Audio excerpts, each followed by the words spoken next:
إسبانيا باغا تمنح الجنسية الإسبانية لبعض السكان، يعني بعض المناطق في الصحراء المغربية. ملي كانت هي تما الناس اللي تزادوا في هذيك الحقبة باغا تعطيهم الجنسية، وحتى إلا كانوا ماتوا غتعطيها لولادهم الجنسية الإسبانية. علاش؟ فما يمكنش تلحق وتعطي للناس جنسية هكاك، واش هاد الجنسية مجرد بطاقة وباسبور؟ الجنسية راه انتماء، وراه هذا، وراه حوالين ثقافة وكذا وكذا وكذا، يعني بزاف ديال الحوايج. ولكن اسبانيا كتعطي الجنسية غير هكذاك لمن هب ودب، واللي ما يستحقهاش كاع، بحال اليهود السفارديين اللي الاحفاد ديالهم اللي عطاوهم الجنسية الاسبانية.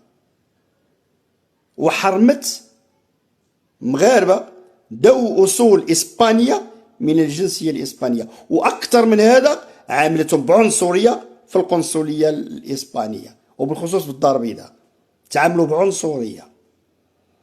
والأكثر من هذا العنصرية منين جابتها القنصلية؟ جابتها من مدريد، تعليمات معطية من مدريد باش ما يتعاملوش مع هذوك. فعلاش كتحرم مغاربة من ذو أصول إسبانية من الجنسية وتعطيها لبعض الناس من الصحراء المغربية؟ هنا السؤال كيتطرح، علاش؟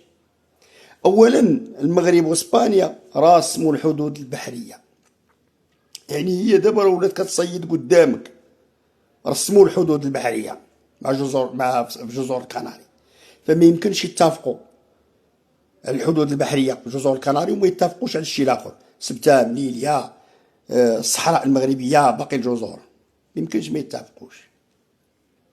فحتى إلا اتفقوا هنا إسبانيا كتلعب بشي ورقة، يعني ما تيقاش في هذوك الاتفاقات اللي دايرة مع المغرب، فبغا تضمن الولاء ديال وحدين اخرين، يعني مغاربة تضمن الولاء ديال ما تعطيهم الكرامة، تعطيهم الخدمة، تعطيهم الشيء اللي ما عطيش لهم المغرب غتعطيه لهم هي.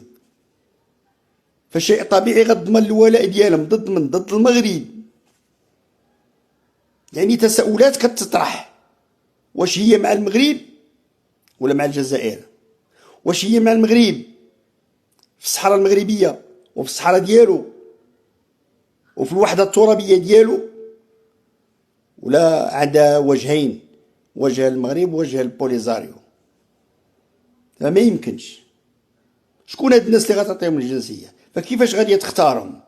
كيفاش غتختار الولاء ديالهم؟ كيفاش بزاف ديال الحوايج. راه الى على قدام ما بغاش تعطيهم الجنسية المغربية الإسبانية، ذو أصول إسبانية. علاش؟